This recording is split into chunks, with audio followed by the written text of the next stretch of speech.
میں نے رسول اللہ صلی اللہ علیہ وآلہ وسلم سے سنا، آپ صلی اللہ علیہ وآلہ وسلم رمضان کے فضائل بیان فرما رہے تھے کہ جو شخص بھی اس میں ایمان اور نیت اجر و ثواب کے ساتھ رات میں نماز کے لیے کھڑا ہو، اس کے اگلے تمام گناہ معاف کر دیے جائیں گے۔ رسول اللہ صلی اللہ علیہ وآلہ وسلم نے فرمایا، جس نے رمضان کی راتوں میں بیدار رہ کر نماز تراویح پڑھی ایمان اور ثواب کی نیت سے، اس کے اگلے تمام گناہ معاف ہو جائیں گے۔ ابن شباب نے بیان کیا کہ پھر نبی اکرم صلی اللہ علیہ وآلہ وسلم وفات ہو گئی اور لوگوں کا حال یہی رہا، الگ الگ اکیلے جماعتوں سے تراویح پڑھتے تھے۔ اس کے بعد ابو بکر رضی اللہ عنہ کے دور خلافت میں اور عمر رضی اللہ عنہ کے ابتدائی دور خلافت میں بھی ایسا ہی رہا۔ میں عمر بن خطاب رضی اللہ عنہ کے ساتھ رمضان کی ایک رات کو مسجد میں گیا۔ سب لوگ متفرق اور منتشر تھے، کوئی اکیلا نماز پڑھ رہا تھا اور کچھ کسی کے پیچھے کھڑے ہوئے تھے۔ اس پر عمر رضی اللہ عنہ نے فرمایا، میرا خیال ہے کہ اگر میں تمام لوگوں کو ایک قاری کے پیچھے جمع کر دوں تو زیادہ اچھا ہوگا۔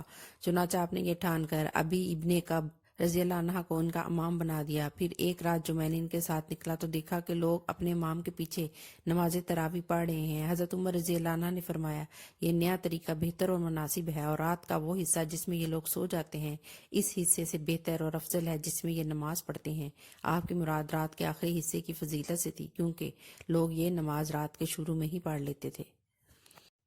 نبی کریم صلی اللہ علیہ وآلہ وسلم نے ایک بار نماز تراویح پڑھی اور یہ رمضان میں ہوا تھا۔ رسول اللہ صلی اللہ علیہ وآلہ وسلم نے ایک مرتبہ رمضان کی نصف شب میں مسجد تشریف لے گئے اور وہاں تراویح کی نماز پڑھی۔ کچھ صحابہ رضی اللہ عنہ بھی آپ کے ساتھ نماز میں شریک ہو گئے۔ صبح ہوئی تو انہوں نے اس کا چرچا کیا، چنانچہ دوسری رات میں لوگ پہلے سے بھی زیادہ جمع ہو گئے اور آپ صلی اللہ علیہ وآلہ وسلم کے ساتھ نماز پڑھی۔ دوسری صبح کو اور زیادہ چرچا ہوا اور تیسری رات اس سے بھی زیادہ لوگ جمع ہو گئے۔ آپ نے اسی رات بھی نماز پڑھی اور لوگوں نے آپ صلی اللہ علیہ وآلہ وسلم کی اقتداء کی۔ چوتھی رات کو یہ عالم تھا کہ مسجد میں نماز پڑھنے والوں کے لیے جگہ باقی نہیں رہی تھی۔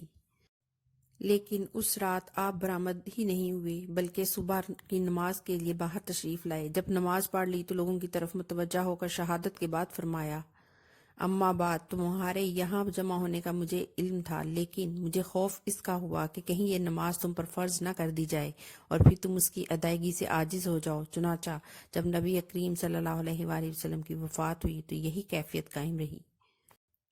رسول اللہ صلی اللہ علیہ وآلہ وسلم تراویح یا تہجد کی نماز رمضان میں کتنی رکعتیں پڑھتے تھے تو انہوں نے بتلایا کہ رمضان ہو یا کوئی اور مہینہ آپ 11 رکعتوں سے زیادہ نہیں پڑھتے تھے۔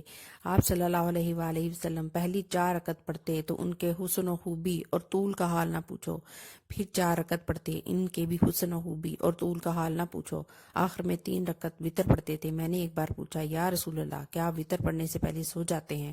تو آپ صلی اللہ علیہ وآلہ وسلم نے فرمایا، عائشہ، میری آنکھیں سوتی ہیں لیکن میرا دل نہیں سوتا۔